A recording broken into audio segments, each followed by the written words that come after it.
The sun rises slow over my land, spilling gold across the fields. The air is thick with the scent of dew-soaked earth, warm hay, and the faint sweetness of honeysuckle.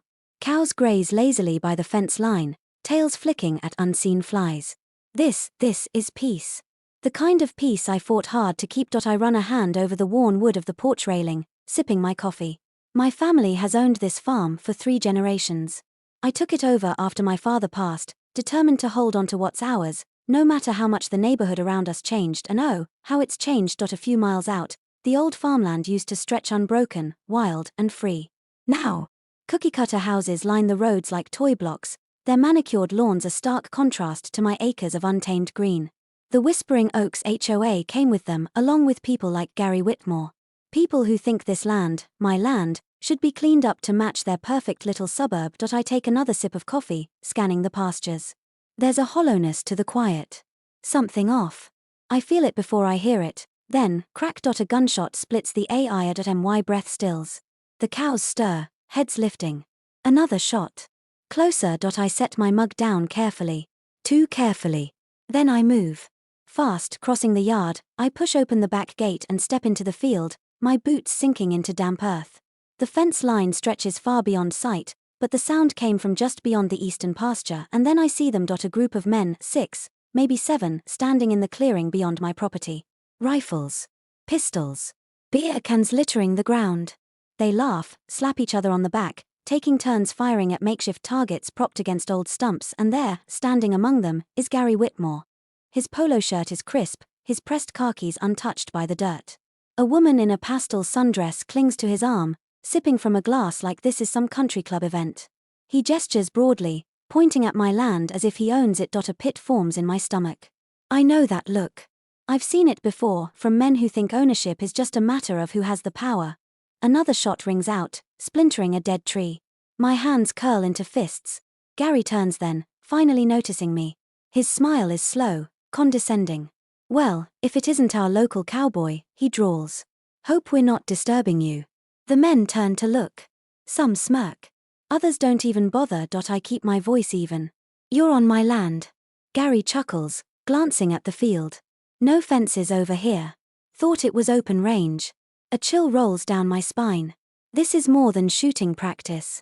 This is a message, but they have no idea who they're messing with. Gary's smirk lingers as he adjusts his sunglasses, his reflection flashing back at me in dark, unreadable lenses.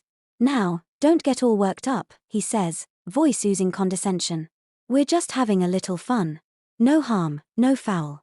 Another shot cracks through the air. The woman in the sundress flinches but recovers quickly, giggling as she clutches Gary's arm. The men around him chuckle, one of them taking aim at a rusted oil drum and firing off a round. The bullet pings against metal, the sharp sound making my teeth grind. I take a slow breath, keeping my voice level. You're on private property. My property. Gary sighs, like I'm some child who just doesn't understand. Technically, the HOA charter says land adjacent to the community can be used for recreational purposes if there are no standing structures. We figured that meant some friendly target practice wouldn't be an issue. My stomach tightens. That's not how it works. That's never how it works. You and I both know that charter doesn't apply to my land, I say. You need to leave. Gary chuckles, exchanging glances with the men. You're being awfully hostile about this. We're neighbors, aren't we? Part of the same community. Community. I know what he means. The new community. The one where they keep trying to push out people like me, first with complaints, then fines, then thinly veiled threats wrapped in HOA bylaws. I look at the spent shell casings scattered across the ground, at the beer cans rolling in the dirt. My land isn't a shooting range. But to them, it's just an empty space, something to be used, claimed, taken. The bearded man with the rifle steps forward, his smirk widening. Relax, cowboy, he says. Ain't nobody getting hurt. Not why my jaw tightens. You're trespassing, I repeat. I won't say it again. Gary tilts his head, appraising me. Then, in that slow, deliberate way that people like him do when they want you to know they have power, he steps closer. You know, this hostility isn't very neighborly, he murmurs, voice lowering. The HOA has a lot of say over what happens in Whispering Oaks. A lot of influence. My fists clench at my sides. There it is. The not-so-subtle warning. The implied threat, but he doesn't know what I know. I hold his gaze. And I have a lot of say over what happens to the HOA's budget, I say, my voice calm. Controlled, Gary blinks. Just for a second. But it's enough. I turn, heading back toward my house, feeling their eyes on my back. This isn't over. If anything, it's just beginning. I don't sleep that night. Every time I close my eyes, I hear it, the crack of gunfire, the smug laughter, Gary's veiled threat slinking through my mind like oil on water. The HOA has tried plenty of tricks to push me out, but this, turning my land into their personal shooting range? This is new. And deliberate. By dawn, I make a decision. I'm shutting this down. Today. I start by gathering proof. I take photos of the empty shell casings, the beer cans, the targets they left behind. I film a slow pan of the trampled grass, the bullet-ridden tree stump near my property line. Evidence. Unshakable. Undeniable. Then I make some calls. First, the sheriff's office. The dispatcher sounds bored when I explain what's happening. We'll send someone out when we can, she says, but I hear what she means. You're not a priority. Next, the county zoning board. The man on the other end sighs, asks if I have documented proof that it's an ongoing issue. We can't enforce zoning violations without a formal complaint process, he says. Another brush off. I grit my teeth. They won't help. No surprise there, so I go straight to the HOA's next board meeting. The Whispering Oaks clubhouse is packed when I arrive, all white painted walls and neatly arranged chairs. Retirees with golf tans. Housewives with manicured nails. People who see me and immediately look away. At the front of the room, Gary leans casually against the podium, chatting with a few board members. The moment his eyes meet mine, his smile tightens. He wasn't expecting me here. I stride to the front, placing my folder of evidence on the table. We need to talk. Gary feigns surprise. Well, look who's taking an interest in the community, he says, loud enough for the room to hear. What can we do for you? I hold up a photo, spent shell casings littering my land. This. Your people trespassing on my farm. Using it as a shooting range. That stops now. A murmur ripples through the crowd, but Gary just chuckles. Come on, now. You're making a big deal out of nothing. We were just having some harmless fun. My voice hardens. Drunk men firing weapons near my livestock isn't harmless. It's reckless. And illegal. Gary sighs, glancing at his board members. Technically, that land isn't within HOA jurisdiction, he says smoothly.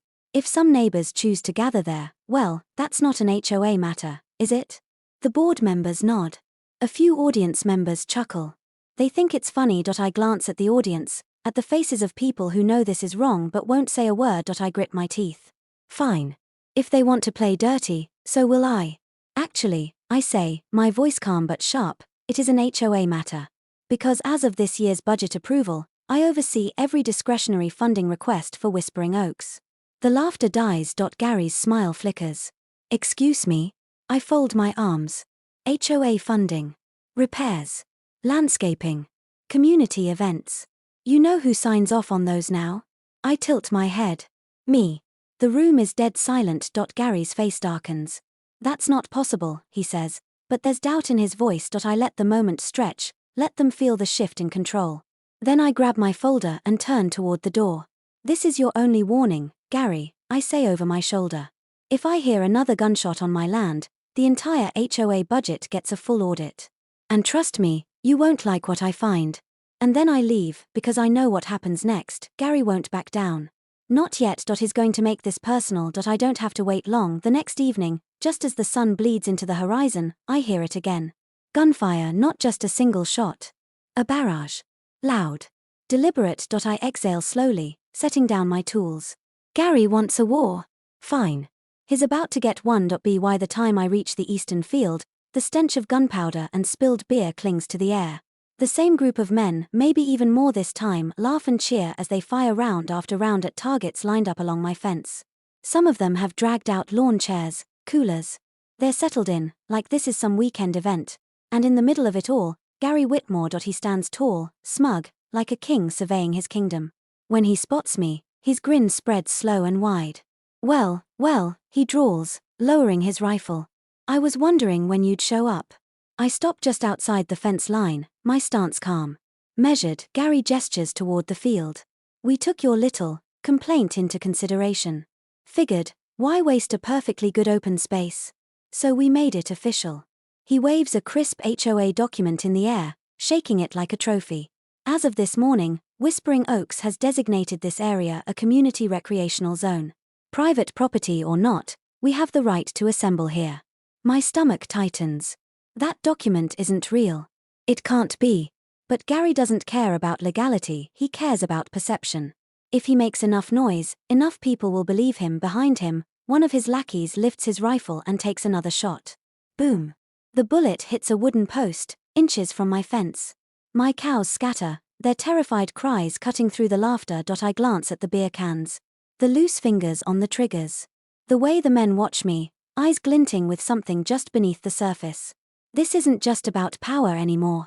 It's about putting me in my place. Gary steps closer, voice mocking.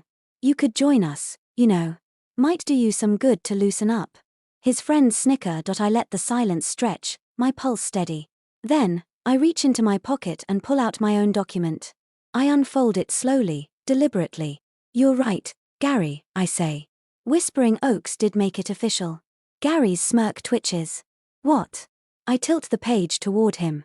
I had a conversation with the county this morning. Turns out, my land is now a designated agricultural zone under state protection. That means no unauthorized recreational activity, especially anything involving firearms, is allowed within 1,000 feet. His smile drops. I step forward. And since you love HOA regulations so much, let me remind you, Whispering Oaks' own bylaws state that any homeowner caught violating county ordinances is subject to immediate fines and potential legal action. The color drains from his face. I don't let him finish. Oh, and I also spoke to my attorney. I hold up another document, this one stamped with official legal seals. Since you and your friends have been trespassing on my land, this is a cease and desist order. Next time I catch anyone here, I press criminal charges. The men behind him shift uneasily. The ones who were laughing a minute ago? Silent. Gary stares at the papers, his mind racing for a way out. You can't just. I lower my voice, just enough for only him to hear. I told you once, Gary. You had your warning. You think your HOA power means something to me? I own your damn budget. I take another step, my voice like steel. So go ahead. Keep pushing me. Let's see how Whispering Oaks does when every dollar it needs, every repair, every event, every maintenance request, gets held up under a thorough review by me. His jaw clenches. I have him cornered, and he knows it. I fold my arms. So what's it gonna be, Gary? Pack it up, or lose everything? The seconds tick by. His face is red now, fury bubbling beneath the surface. But he's trapped, and we both know it. Finally, with a sharp breath, he turns on his heel. Pack it up, he snaps at his men. We're done here. There's some grumbling, but they listen. Rifles are unloaded. Coolers slammed shut. As they file out, Gary casts one last look at me, one filled with unspoken rage. This isn't over for him, but it's over for tonight, and the final nail in his coffin is coming. Gary thinks this is over. He couldn't be more wrong. I don't waste time celebrating my small victory. The second those men cleared off my land, I started digging deeper. Because men like Gary, they don't just abuse power, they hide things, and I'm about to rip it all into the light. The final blow comes at the next HOA emergency meeting. I don't have to call it. Gary does. See, the moment he realized I wasn't bluffing, he started scrambling. Whispering Oaks can't function without HOA funds, and with me controlling the budget, every single one of his pet projects is now stuck in limbo. Landscaping contracts. Denied. Pool maintenance. Postponed indefinitely, and worst of all, Gary's personal slush fund, the one he's been using for years to grease palms and line his own pockets, is now frozen. I can already hear him trying to spin it. The community is under attack. The HOA is being unfairly targeted. Good. Let him rant, because tonight, I'm bringing the receipts. The meeting room is packed. Residents who have ignored HOA meetings for years are here now, whispering in tight clusters. They're nervous. Confused. Because Gary has spent the past week panicking, blaming me for every single problem, calling me a vindictive troublemaker, a meddler, an outsider. He wants them to fear me, but I don't need fear. I just need the truth. Gary stands at the front of the room, a fake calm smeared across his face. His voice is smooth, controlled, but I can see the cracks forming. This HOA has functioned perfectly fine for years, he says, shaking his head. But now, thanks to certain individuals sticking their nose where it doesn't belong, we're facing unprecedented disruptions. Budgets are frozen. Projects are stalled. This is unacceptable. A few heads nod. He's still got some supporters, good. They'll make this even more satisfying. I let the murmurs settle before I stand. I don't rush. I don't raise my voice. I just pull a thick stack of papers from my bag and set them on the table. Since Gary wants to talk about budgets, I say, let's talk about them. Every dollar. Every transaction. Every missing cent. Silence. Gary's smile tightens. What are you implying? I flip over the first page. Let's start with the $15,000 labeled community landscaping that was actually funneled into a private contractor owned by your brother-in-law. No competitive bidding. No invoices. Nothing. A few gasps. Gary stiffens. I drop another page. Or how about the $8,000 in administrative fees that just so happen to match your annual vacation to Key West? The gasps turn into murmurs. I tilt my head. Should I go on? Because I've got pages of this. Gary's face blanches. These are lies, he spits, but his voice wobbles. Fabricated nonsense. I slide another paper forward. Funny. Because this isn't just my research, it's the official forensic audit report. A new voice speaks up from the back. That's correct. Heads turn. A tall, sharp-dressed man steps forward. My name is Ethan Chang. I'm a state auditor. Mr. Whitmore, your HOA has been under review for months due to multiple anonymous complaints of financial fraud. His eyes narrow. And I can confirm everything stated here is accurate. The room erupts. People are furious. Yelling, shouting. Some are turning on Gary, demanding answers. Others are just shocked. Gary panics. He spins toward me, face twisted in rage. You set me up. I don't flinch. No, Gary. You did this to yourself. His breathing turns ragged. This is a witch hunt. I'm the victim here. He turns desperately to the crowd. You can't seriously believe this. I built this community, and that's when the final nail slams into his coffin. A woman in the front row stands. Gary, she says, her voice shaking, how do you explain this? She holds up her phone, and on the screen, surveillance footage. Of Gary and his men, on my land drunk. Armed. Laughing as they fire rounds toward my fence. It's damning. Gary goes completely still. His eyes flicker wildly across the room, searching for support, for any way out, but it's over. The whispers turn into shouts. Accusations. People demanding his resignation, calling for legal action. The same people who ignored me, who brushed off my complaints, now, they see him for what he is. A fraud. A coward. A criminal. The last thing I see before security escorts him out is the pure, unfiltered rage in his eyes because he knows I just ended him. The protagonist outmaneuvers him at every turn. Let me know if you want any refinements before moving to justice and resolution. It happens fast. Within 24 hours, Gary Whitmore is removed as HOA president. Within 72 hours, he's officially under investigation for embezzlement, fraud, and illegal use of HOA funds. The footage of him and his buddies firing weapons on my property, that gets forwarded to local authorities, and suddenly, there's a whole new criminal inquiry, and within a week, he's completely ruined. The neighborhood changes. The same people who once ignored my complaints, the ones who whispered about me being difficult or not a good fit for the community, now avoid my gaze. Some try to be friendly, offering tight smiles and half-hearted apologies that I don't need them, but I do notice something. They're scared. Because if Gary, the man who ran this neighborhood like his personal kingdom, could be toppled, exposed, and humiliated, they know they could be next. The HOA holds a new election. For the first time in years, it isn't a foregone conclusion. People actually vote. And when the results come in, a new president is elected, someone fair, someone who wants real transparency. And me? I stay on the budget committee not because I enjoy it, but because I know how easy it is for power to rot when no one's watching, and I promise myself I'll never stop watching. Gary's downfall isn't loud. It's slow. He tries to fight back at first, denying everything.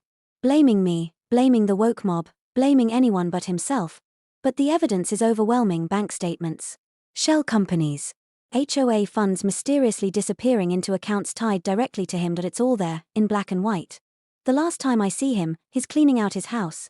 The same man who once *** lorded over this neighborhood, who sneered at me, who thought he was untouchable *** now, he looks small. Shrunken. Defeated, and when he sees me watching, his eyes darken with pure, bitter hatred. I smile, and close the door. The land is mine again. For the first time in months, I step outside and just listened. No gunshots. No shouting. No HOA goons trespassing like they own the place. Just peace. I walk the fence line, running my hand over the wood, feeling the weight of everything I've fought for. They wanted to push me out. They thought they could bully me into silence, but this land, it's not just dirt and grass. It's my roots. My history. My home, and no one is taking it from me ever again.